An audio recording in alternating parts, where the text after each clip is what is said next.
Hey folks, it's Ray at DCRainmaker.com, and today we got 7 things to know about the new Garmin Venu watch, the one right here.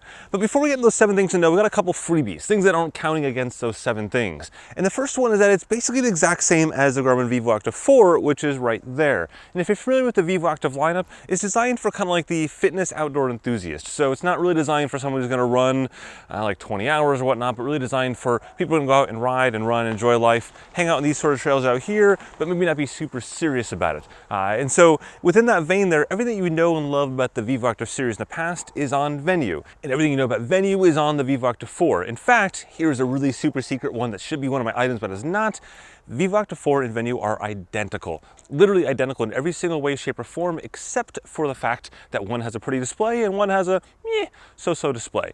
Everything else is exactly the same. But we'll get into all that in just a moment. The second freebie I'm going to toss out there is the pricing. I'll put it on the screen right now. It's a little bit confusing depending on whether you're in the US or Europe. In the US, it's pretty straightforward, and in Europe, it's kind of a cluster. So with all that said, let's get right into number 1 on the list, which is the new Amoled Display. So what does Amoled mean? It means the display is really nice. It's really vibrant, it's colorful, it's got deeper blacks. It's what you would expect on a high-end smartwatch, you know, and kind of what you see on things like the Apple Watch and plenty of others out there. The downside of that, and the reason why Garmin and others, mainly Garmin actually, have avoided that kind of display is the battery life is pretty terrible. In the grand scheme of things, if you're lucky as an Apple Watch user, you might get 2 days of battery life, but realistically it's probably just 1 day.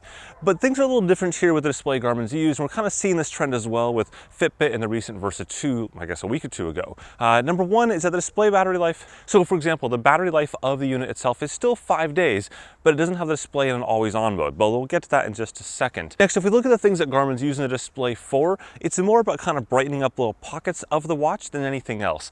For example, the watch face is the most obvious and brilliant one, the one that you saw in the intro there and all that kind of stuff. And that's something that does look a heck of a lot better and looks like on par with an Apple Watch and whatnot.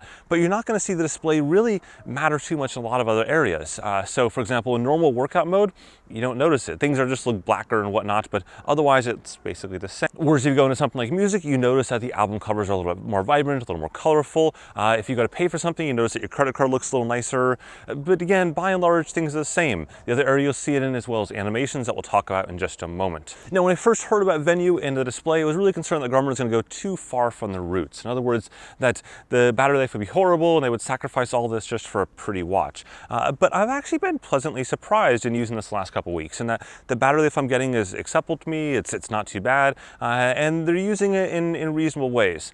That said, my only criticism would be they're not actually using it enough. So for example, at the end of an activity, you get this like summary screen that just has pure text. It's like the lamest summary screen Garmin has ever had in their watches. That's a great area to show the map, to show a breadcrumb trail, to show something that makes you think that the display is a lot nicer, realize that the display is a lot nicer. Still, you get that it's basically a complete battery trade-off there. The more they do that, the less your battery life will last. Number 2 in the list of things to know about the new Venu watch is that it actually does have an always-on display mode. So despite the fact that other companies like Apple and Samsung, the display turns off the second you're not looking at it. So if I'm looking like this, you'll see a display like this, it turns off to say battery.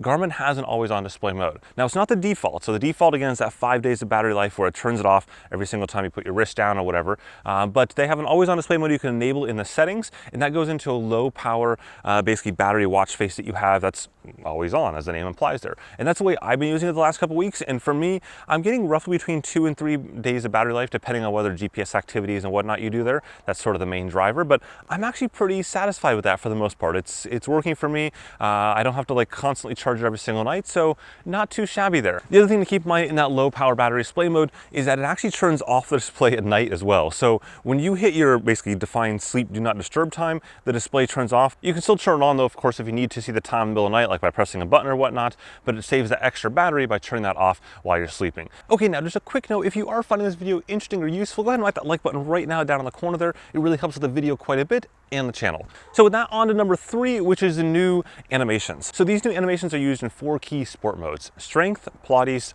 cardio, and yoga. Within those modes, you'll get to see little figurines, as you see on the screen right now, that goes ahead and shows you the exact move you're supposed to do. This is something that certainly isn't new to smartwatches. Other companies like Fitbit have been doing it for years, as have been many other sport companies, Polar more recently as well, with some of their watches. And so Garmin's essentially adapted that, and they've put in-box within the Venu and and the Vivoactive 4 some 40+ workouts that take advantage of these animations. And so as you go into a workout, you'll go ahead and see the steps that you're supposed to do. Before the workout, you can hit each step, you can look at a little animation, see what it's going to do, and as you execute the workout itself, it'll go ahead and actually show you the exact animation. And then for timed workouts, things like yoga, whatever, you have a timed pose, you can go ahead and you'll see a countdown clock on the outside of that workout. Now what gets even more interesting is that actually you can build your own custom workouts on Garmin Connect or Garmin Connect Mobile. So you can use this vast library of different animations and go ahead and build this whole custom workout, save it to your watch, send it to your watch, and then execute that whenever you want. Next on the list is number 4, which is the new breath work. Now breathing exercises and whatnot are pretty common on most smartwatches, but this is an entirely different level of stuff. This is not just simply sitting on your couch, taking deep breaths in, exhaling, and doing it a bunch of times. This is like structured workouts for breathing.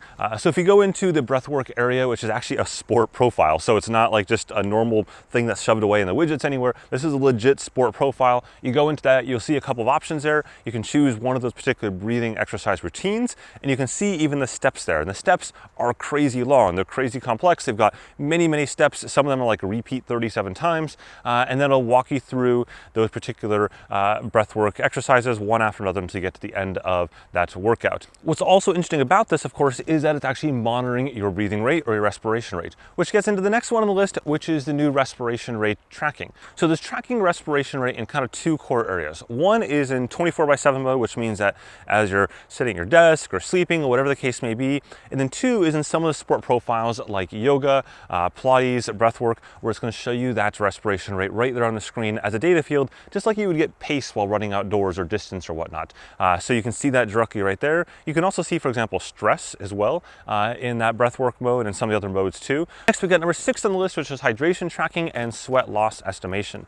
So now, this is not like hydration tracking like we saw some failed Kickstarter projects where it actually tries to figure out exactly what you're drinking and your hydration levels and whatnot. This is a very manual thing. You've got a widget that you go ahead and it's on your watch, and every time you take a sip of some liquid, or not a sip, but like take the entire container of liquid, you can go ahead and you can tap and add that into your watch. And the goal behind this is that in a lot of weight loss programs, the more you drink water-wise, not beer and soda and stuff like that, you're going to lose weight. And so it's all tied. There's a lot of science behind it. You don't need to watch this video to see that. But the core gist of it is the more water you drink, that helps with weight loss. And so this is kind of driven towards that a bit, where you can set up 3 container sizes. So you can define like what your particular water bottle is or whatever it is that you're drinking of. And you can just simply tap those at the bottom at any point in time to add that amount of liquid into your daily tracker. Or you can do it on a smaller level, like on just a per cup basis. You can make it based on either metric or imperial measurements, so ounces or milliliters. It's all pretty customizable. And then that syncs with Garmin Connect Mobile, where you can also do things there as well and just have it all magically merged together. Now, while I've bundled sweat loss into this particular item here, it frankly has nothing to do with it. The way it works on the Vivoactive 4 and the Venu watch is that when you've completed a workout, so after the workout is done, you've uploaded it to Garmin Connect Mobile, which happens automatically. At the very bottom on the right-hand side, you will see where it shows the estimated sweat loss in milliliters for that workout. And it's using things like temperature and humidity and your body weight and all this black magic essentially to figure out your estimated sweat loss. Now, I haven't like dug into that super deep to see if that's even in the realm of viable. Like, I haven't done the whole step on a scale beforehand and see what it is afterwards. That's something I might do with my full-length review if I can get the weather warm enough. Right now at the end of summer, I'm not getting some super hot days to really pump up that sweat loss and see if I can measure that more easily. Now, last but not least on the list here is number 7, which is sort of like this catch-all bucket of things that are new on the Venu as well as the Vivoactive 4. And I'm just going to kind of run through these really quickly here. And just again, it's a catch-all bucket. Number 1 is that it's got the new Sony GPS chipset. So the same GPS chipset that's been on all of Garmin's devices over the past this year, 2019. And it's, you know, it's working all right for me, not great. Check out my full post down in the thingy down there to basically see some accuracy examples. It's definitely not what it used to be in the past, but it's improving, and so that's a good start. Number 2, they've added pulse ox in there, or pulse oximetry, so it's measuring your blood oxygen levels. Now, the main difference between this and something like the Phoenix series is the fact that in this, it's not added the altitude acclimation bits on there, where so you're measuring just mainly at night and whatnot throughout the day, but that is there now. And then number 3 is that music is across the board on both the Venu and the Vivoactive 4. So in the past, you had a separate Vivoactive 3 music edition versus now it's a baseline. It's there for everything. That includes Spotify, Amazon Music, Deezer, iHeartRadio, that airplane spinning up over there. It's all right there. Okay, there you go, 7 things to know about the new Venu watch. Again, check out my full post down the link there for plenty more details, and at some point down the road here, my full in-depth review. Again, I've been using this watch for a few weeks now, but the software's not quite final yet, which, by the way, this video is not sponsored in any way, shape, or form. It's just me talking about things, and as you've seen by this point, I'm going to tell you the good, the bad, and the ugly about the watch itself. Again, if you found this interesting, go ahead and whack that like button at the bottom there or the subscribe button. There's plenty more sports technology goodness on the way. Have a good one.